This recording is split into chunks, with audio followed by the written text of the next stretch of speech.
Good morning, children. We will continue the lesson, the Blue Bead. It's there in page number 99. There we stopped in page number 98, the last paragraph. It says that Sylvia was in her imagination. In those caverns above the high water mark of the highest flood, she had stored some little balls molded of clay while they hardened. She made some clay balls and she kept it there where she went for work, like those caverns. Caverns means small caves. And in the high water mark of the highest flood, so where the cliff, from where the water comes, it makes a watermark. That place they have described here. So she made some of the clay particles, and if there were anything that could be used, so here it is said that she painted those clay balls, what she made it after it hardened, she painted it with some marigolds and elephants. That when she was in her imagination, she heard the voice of her mother. Child, she is with a sharp word. The glare of her mother's angry, sweating face pulled Sylvia back to work, and they toiled on. You should also imagine the situation in which Sylvia is there. Sylvia went to cut the grass with the women of her village, and her mother too was there. And when they were doing the work, she went in her imagination. She lost her, she was in her own imagination, not doing the work. She stopped the work and she went in her imagination. So there, her mother calls her with a short word, child. So she heard the angry sound of her mother with a sweating face. So immediately she started doing her work. So that her imagination was stopped there, and she started toiled on. Toiled on means started working on. But at last it was time to go back to see to their animals and the evening meal. Now the time has come for them to leave the forest and come back to their home and to look after their animals and also make their evening meal. That means the time to return to their home. The loaded women set out to cross the river again. So in the beginning, in the before lesson, part of the lesson, we saw that how the women crossed the river and climbed on the cliff and went to cut the grass. So now they are coming down, loaded with those cut grass, and they have to cross the river again to come to their village. Sylvia hung back. When they were walking together, she stopped, hung back. She stopped. She would just dawdle a bit and run and see if the little clay cups were still there in the cave. So the caverns where she had kept that clay pots when she was small, that means years past. So she was having that imagination. So she wanted to have a look of that which she had left there while they were coming back. So she stopped there. Instead of walking along with a group of people, she stopped, and there she wanted to see that and waiting to be painted and used. So she wanted to see that clay balls which she had kept there. Although the women were now tired and loaded, they still talked, because we know that they have to talk to not to feel their tiredness. Though they were tired, even then they were keep talking, and they were shouting also. Those in front yelled to those behind, because it's a path like that, it will be, many cannot walk together. So one behind one should go. It's a narrow path it will be. So The woman who is leading the crowd, group, if she wants to say something, she has to yell. Yell means shout a lot, raise her voice, so that the woman who is walking at the back also can hear it. They crossed the river safely and disappeared up the track into the trees on the other side. Even their voices died away. So they were crossing the river. When they were crossing the river, they raised their voice more, and they crossed the river safely. All of them are safe. No attack of the crocodile there, and disappeared up the track into the trees on the other side. So other side they have come. Even their voices died away. Silence fell. So when they were crossing the river only, they were yelling just to avoid the attack of the crocodile or to frighten the crocodile. Silence fell while they were walking in the tree side. The silence fell. Sylvia came down alone to the stepping stones. So all of them crossed the river. There is no noise, and the voice of the women are not being heard. Sylvia stopped somewhere behind the river. No? So now the silence is there, and she had to cross the cross the river through the stepping stones alone. The light of evening was striking up the guard pink into the ultraviolet shadows because of the sunset. The light, George means the hill area, the narrow path of the hill between the hills, the pink into the ultraviolet shadows. So those shadows of the colors of the sunset. So it was looking pink.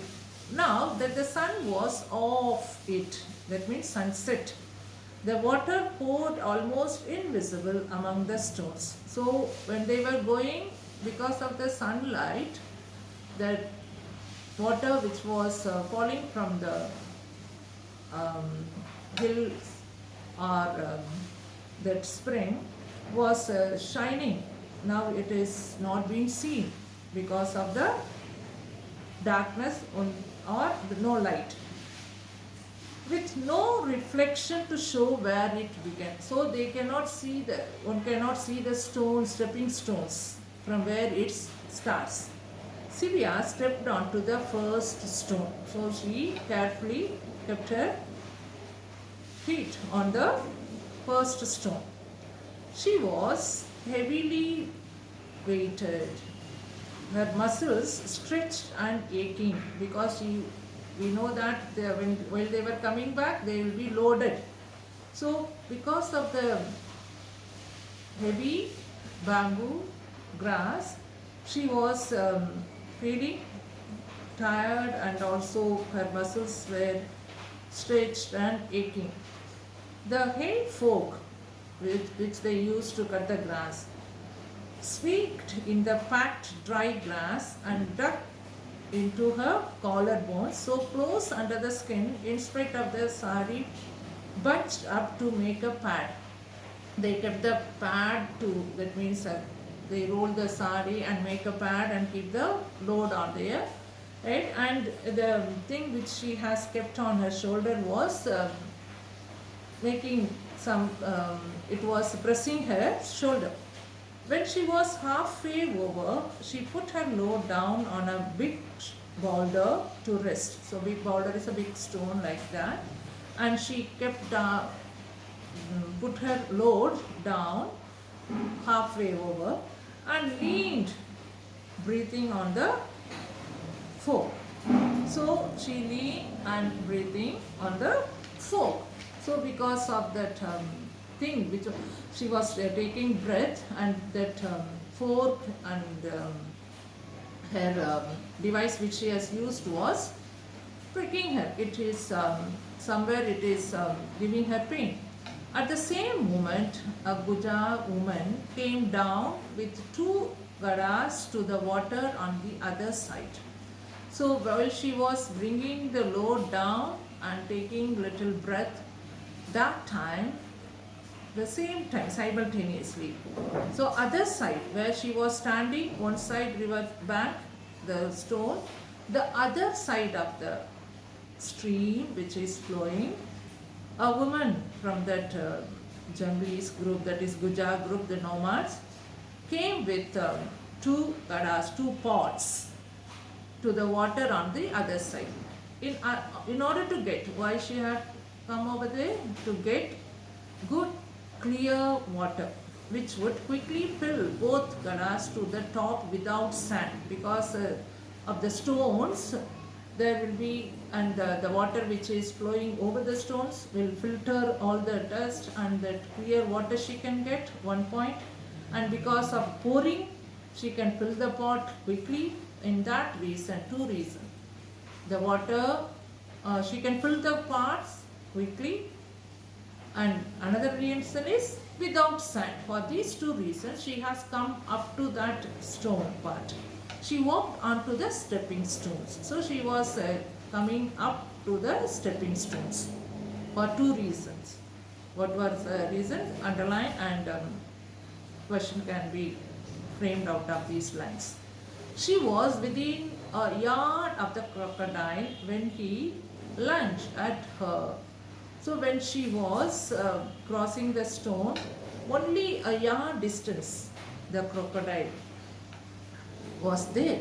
Up out of the darkling water, out of the darkling water, hid, that means darkling means hidden, that under the water, hid the great reptile. So the reptile is hiding under the water which is hid, slushing off him, his livid jaws yawning and all his teeth flashing as he slashed at her leg. So this is the position of the crocodile and the Gujar woman. Sibia is in the other side. Two sides will be there for any stream or river. So other bank of the river stream, she is standing and watching this. So the crocodile is opening its mouth, showing all the teeth, and it slashed at her leg. The crocodile slashed the water at her leg. The woman screamed, she shouted, dropped both brass pots with a clatter on the boulder. So from whence they bounced to the water, and Sylvia saw them bob away in the current. Sylvia is standing other side and watching this scene. When crocodile came close to her leg, and the pots which she had in her hands, two brass metal pots, she dropped it. It fell on the boulder, the stone, and it made a sound, clatter, is the sound of the pot, and it bounced. And the same time, because of the water current, the pot was fobbed away, moved away. Oh, the two good vessels gone. This sentence was said by Sylvia. She is watching everything and she shouted, oh, what a nice two brass vessel gone in the water. In the current, it is taken. Those two parts are taken by the water current. The Gujar woman recoiled from the crocodile, but his jaws closed on her leg at the same moment as she slipped and fell on the bone breaking stone and clutched one of the timber logs to save herself. So when the crocodile caught her leg with his jaws closed, it just closed its jaws, that woman was trying to come out from the fold of that crocodile, but her leg was in the mouth of the crocodile. So she is trying to come out from the clutches of the crocodile, and she got hold of one timber, wood, to save herself. The log jammed between two boulders, and luckily, the timber which she had caught got hold of was stuck between two boulders, with the woman clinging to it and screaming while the crocodile pulled on her leg, thrashing his mighty tail, bang bang, to and fro in great smacking. This is the power the crocodile will get to move its tail to control his catch. So it was the lady is trying to pull her leg, but the crocodile is holding her very strongly and banging its tail with all his might. And great smacking flails as he tried to drag her free and carry her off down into the deeps of the pool. And she tried her best to pull her out and away from the crocodile's catch, but because of the tight hold of the crocodile's jaw, between the jaws, the whole teeth, blood spread everywhere because of the bite of that crocodile. Sylvia sprang. What is sprang? What sprangs? Tiger sprang. So the jump of that is, you can see here in Sibia. From boulder to boulder, and she came leaping like a rock goat. So she, like a rock goat, a hill goat which crossed the river, how it jumps from one boulder to another boulder without losing the aim. She also, without losing her aim, she was jumping. Sometimes it had seemed difficult to cross these stones, especially the big gap in the middle where the river goes through like a bulge of glass. So when the water comes, you can't see that where the stone, so you can't put the hold of your legs on the stone. You have to jump. But now she came on wings, like flying she was, choosing her footing in mid-air. She was flying almost, she was flying without even thinking about it. And in one moment she was beside the shrieking woman. So she reached that other bank where the woman was standing and shrieking, shouting for help. There she reached. Here we stop and we'll continue in the next class.